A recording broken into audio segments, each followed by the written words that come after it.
ఒక వ్యవసాయ సంక్షోభానికి సంబంధించి వ్యవసాయంలో ప్రస్తుతం ఉన్న గడ్డు పరిస్థితులకు సంబంధించి ఇంత తొందరగా మళ్ళీ మన ప్రభుత్వం పోయిన తర్వాత కేవలం 4 నెలల లోపలనే మళ్ళా మాట్లాడుకునే పరిస్థితి వస్తుందనే ఒక ఆలోచననే నిజంగా చెప్పాలంటే బాధాకరమైన పరిస్థితి.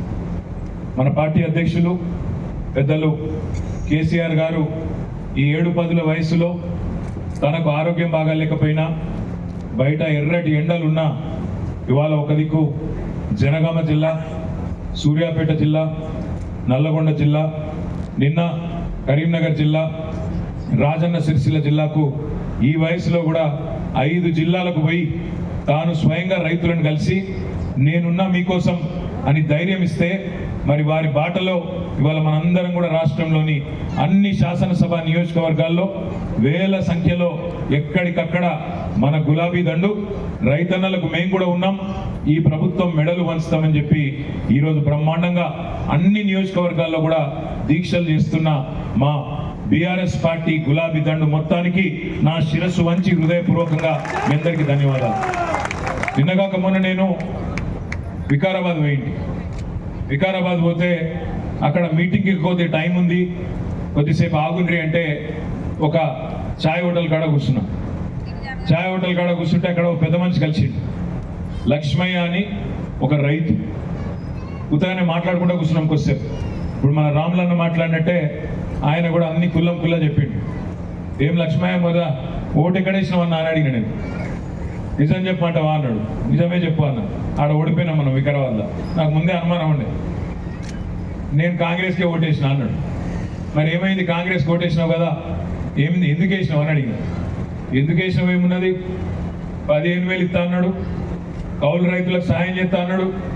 కేసీఆర్ 10,000 అంటే నేను 15,000 అన్నాడు. నాకు అన్నిటికన్నా బాగా నచ్చింది ఏంటంటే 2 లక్షల రుణం మాఫీ చేస్తా అన్నాడు, తెచ్చుకోమన్నాడు. ఇవన్నీ నమ్మి ఓటేసిన అన్నాడు. మా ఇంట్లో ముసలిదానికి కూడా 4,000 ఇస్తా అన్నాడు. ఇవన్నీ ఇన్నాక నిజమేనేమో అనుకోని మీకు 2 సార్లు ఇచ్చిన కదా ఓటు, వికారాబాద్లో 2 సార్లు మీకే వేసిన, ఈ ఒక్క తాప వేరే వాళ్ళకైతే ఏమవుతుందని చెప్పి ఆయనకి వేసిన అన్నాడు. మరి ఏమైంది లక్ష్మణ ఇప్పుడు అన్న. ఏమైంది ఏమున్నది, మన దరఖాస్తు పెట్టమన్నారు, పెట్టినాక దరఖాస్తు పెట్టినాక ఇక వస్తుంది అని ఎదురు చూసినా, ఇక వారం 10 రోజులు నెల రోజులు చూసినాక ఇక ఆఖరికి ఉండబట్టలేకపోయి మన ఎంపీడీఓ ఆఫీస్కి పోయినా. ఎంపీడీఓ ఆఫీస్కి పోయి ఏమైనా దరఖాస్తు వదిలిపెట్టినా అన్నాడు. మరి ఏమైంది అన్న. ఆ ఎంపీడీఓ గారు నాకు ఏం చెప్పిందంటే, ఇగో లక్ష్మయ్య గారు, మీరు రేవంత్ రెడ్డి గారు 10,000 కాదు 15,000 ఇస్తానని చెప్పి మీరు ఓటేసిన అన్నారు.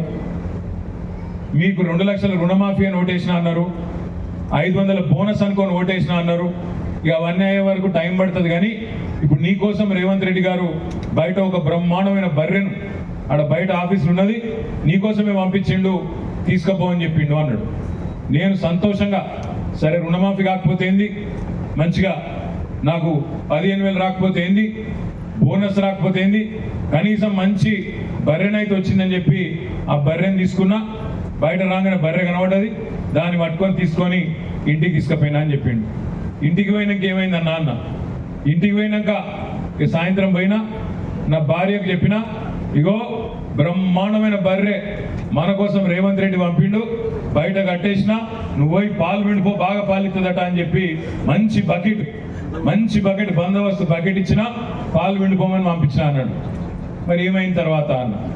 నా భార్య పోయింది, మంచి బకెట్ తీసుకొని పోయింది, ఖుషిగా పోయింది. లోపలికి 1 నిమిషంలో వచ్చింది, వచ్చి ఆ బకెట్ తీసుకొని నా నెత్తి మీద కొట్టింది అన్న. ఎందుకు కొట్టింది అన్న.